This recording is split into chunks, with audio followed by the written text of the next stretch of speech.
Malahan, ada di setengah tempat diberi RM10 pun jalan. Assalamualaikum, bersama saya Mahmud Epa dalam podcast Lawyer Sarawak.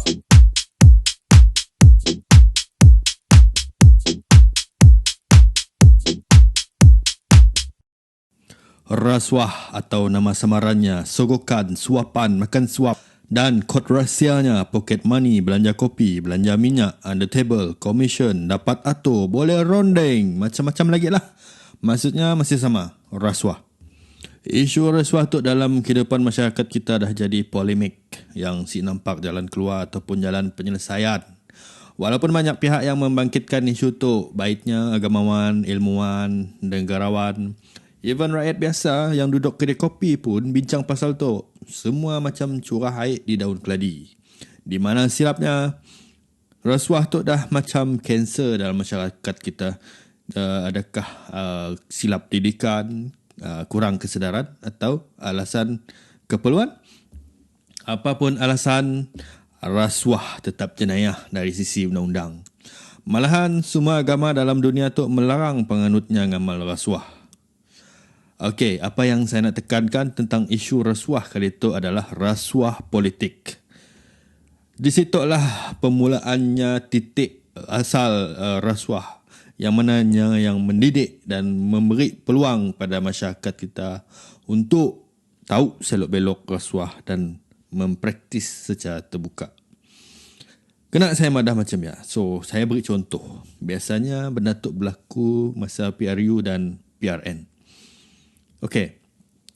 Selepas mengundi, kebiasaannya pengundi akan diberi satu arahan, iaitu pergi sesuatu tempat ataupun pergi ke rumah sanok ya lah. Okay? Ngambil duit. Ngambil duit dalam istilahnya duit belanja minyak lah. Tapi dengan syarat mesti mangkah parti tu. Ada syarat. Jadi mun si boleh ambil. So apabila berlaku macam ya, arahan macam ya, maka maksudnya you kena pangkah lah parti ya kan. Sebab pada fikiran orang yang mangkah tadi, terutamanya orang-orang yang orang tua lah, bilanya perlu datang sia dan ngambil duit belanja minyak tadi, pasal mangkah dia lah. Ya, mindset yang ditanam sebenarnya. Tapi kita nanggalah, tedahlah orang tua kan diumpan ke daya. Yalah kita tu si dapat juga nak nyalahnya, si nyalah orang tua. Mungkin pendedahan ataupun kesedaran dari segi adanya si sampai lah. Tapi macam orang muda, si patut jugalah mula kedaya. Jangan terpengaruh lah dengan agenda macam ya. Cuma ada beberapa alasan yang kita dengar daripada orang-orang pengundi tu. Ada juaknya mada, duit rakyat, boleh ambil. Tapi jangan undi. Jangan pangkah parti yang beri rasuah ya. Jadi pendapat saya lah, apa alasan pun undi kasih undi kah, jangan ambil. Okay? Jangan ambil. Walaupun dengan alasan ya duit rakyat. Okay? Sebab apa? Okay. Sebab apa? Pertama, sebab duit rakyat bukan pakai tujuan meraih undi. Okay? Bukan tujuan meraih undi. So, lebih-lebih lagi parti yang tengah jadi kerajaan kini tu. Mentang-mentang tengah berkuasa, sukatinya jak menyerah duit rakyat. Duit rakyat adalah untuk membangunkan infrastruktur sosial dan ekonomi rakyat, bukan untuk ngumpan undi. Okey, ya kena faham. Okey, yang kedua, perbuatan yang si beramanah ya adalah salah di sisi undang-undang. Jangan kita mengiyakan salah laku sidaknya ya dengan ngambil duit ya. Duit hak rakyat ya harus diurus dengan betul. Okey, untuk pembangunan, untuk membangunkan taraf kehidupan rakyat dan untuk memperbaiki sistem dalam sesuatu kawasannya. Okey.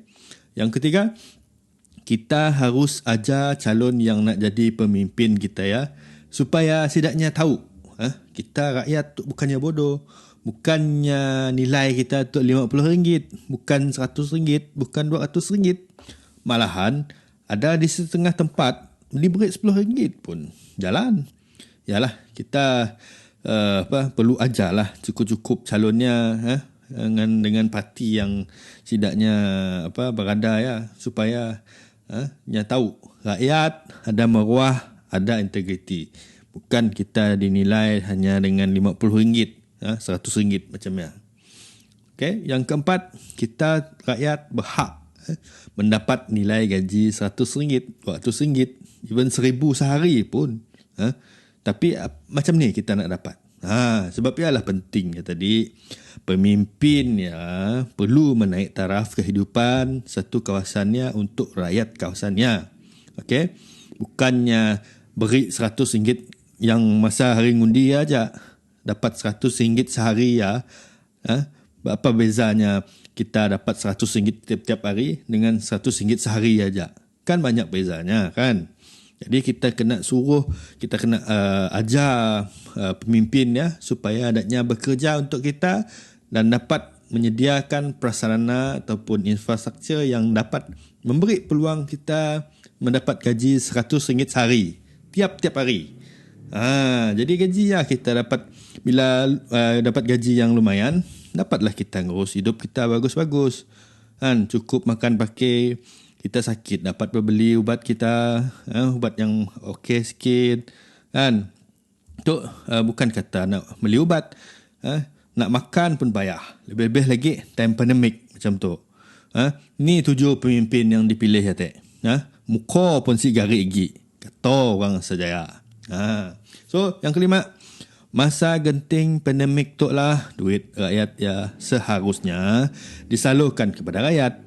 Mun time ngundi ratus ribu, even jutaan dapat dihabiskan. Time COVID tu berpilih-pilihnya mereka. Ya pun kampung yang kalah sebelum tu. Ya ajak yang diberi perhatian. Kampung yang dah memenangkannya ya tek si didulinya lagi. Yalah bahananya rasuah undi ya tadi. Kerana kita termakan duit undi lah kita ngundinya. Dahnya menang oleh kita tak si dia pamo kita. So sedar-sedarlah sahabat sekalian, abang kakak atuk nenek, jangan kita termakan umpan calon atau pemimpin rakus yang pentingkan diri macam ya lagi. Dah diberi peluang berpuluh-puluh tahun, kita berinya peluang untuknya memimpin tempat dia. Sampai ke hari tu si ada pembangunan. Oleh kerana apa ya? Sebabnya si peduli pun yang kita tu rakyatnya. Yang pentingnya dapat berkuasanya, dapat menjarah kekayaan negeri. Ya targetnya, ya agendanya. Jadi jangan kita diumpan lagi dengan cara rasuah macam ya.